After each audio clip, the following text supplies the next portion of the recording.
Assalamualaikum warahmatullahi wabarakatuh.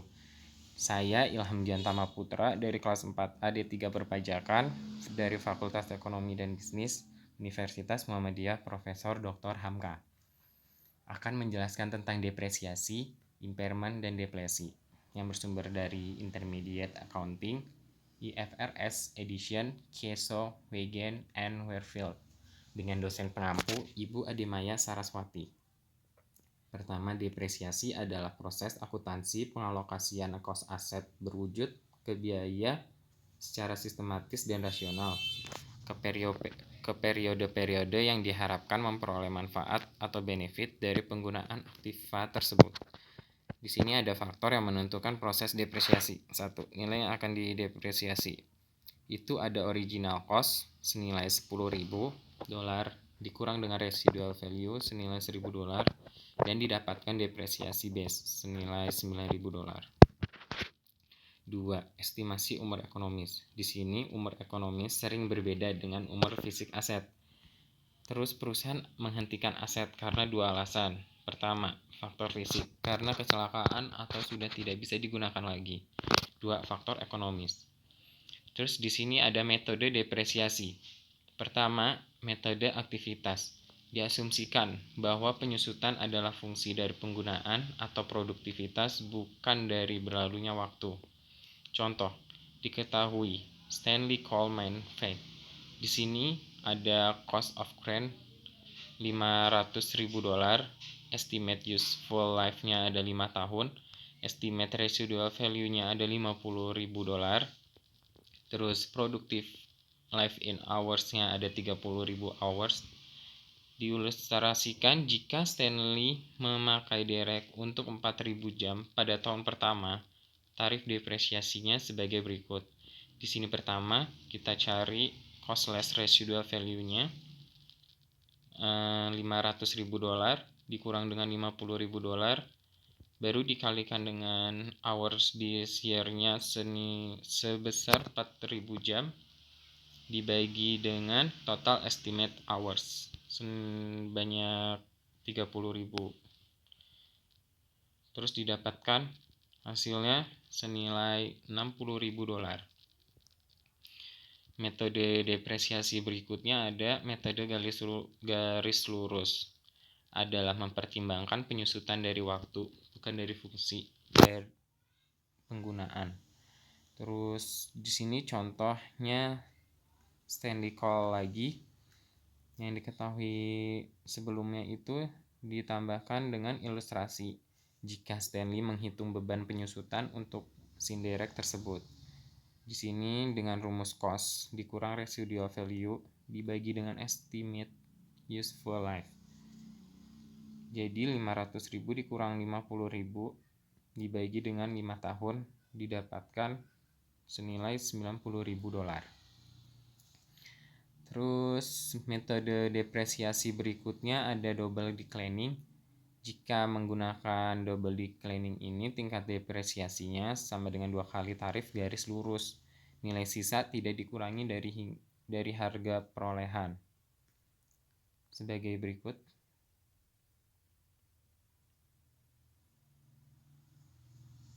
Terus berikutnya ada impairment atau penurunan nilai aset tetap. Pengakuan impairment. 1. Aset tetap jangka panjang mengalami penurunan nilai apabila perusahaan tidak bisa mengembalikan nilai baik dengan menggunakannya maupun menjualnya. Kedua, setiap tahun perusahaan akan mereview asetnya untuk menilai apakah aset tersebut dapat menghasilkan pendapatan melalui penggunaan ataupun penjualan sebesar nilainya pada saat itu. Terus jika ada kemungkinan penurunan nilai, penilaian penurunan harus dilakukan. Sebagai ilustrasi.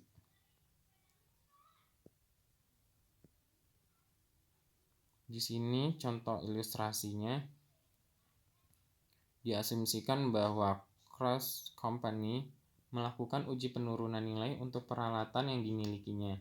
Nilai bukunya ada $200.000, nilai wajar dikurangi biaya-biaya untuk menjualnya senilai $180.000, terus ada nilai penggunaan asetnya senilai $175.000.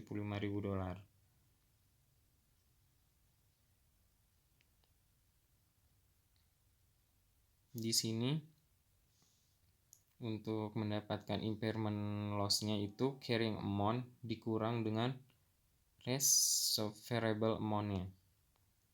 Dari $200.000 dikurang dengan $180.000 didapatkan nilai sebesar $20.000.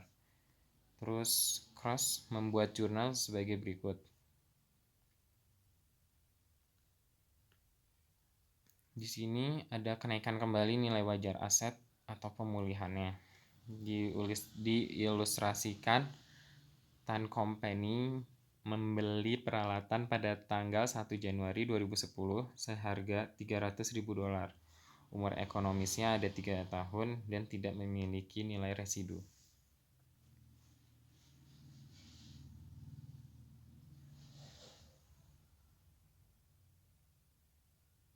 Di sini ada beban depresiasi dan nilai buku setelah impairment.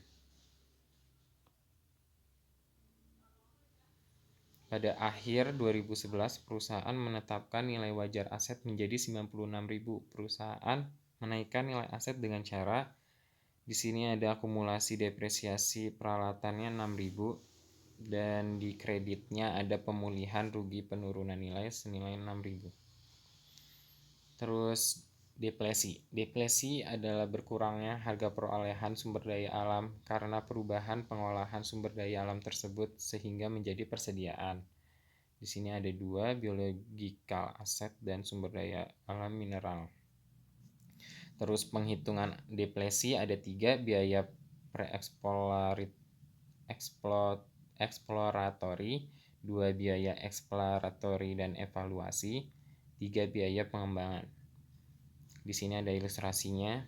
Macleod Company memperoleh hak menggunakan 1000 area tanah di Afrika untuk penambangan perak. Biaya leasingnya senilai $50.000, biaya eksploratorynya $100.000, biaya pengembangan tak berwujud yang terjadi dalam membangun peralatan dan pengeboran tambang senilai $850.000. Terus total biaya terkait dengan tambang sebelum perak diekstraksi adalah $1 juta.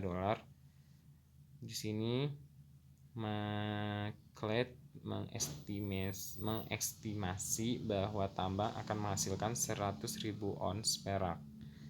Terus di sini ada rumusnya, total cost dikurang residual value dibagi dengan total estimasi unit yang tersedia. Di sini yang dicari itu harga per onsnya dulu, yang sebagai untuk mengakui persediaannya. Di sini $1 juta dibagi dengan 100.000 yang ada di tambang. Terus didapatkan $10 per ons.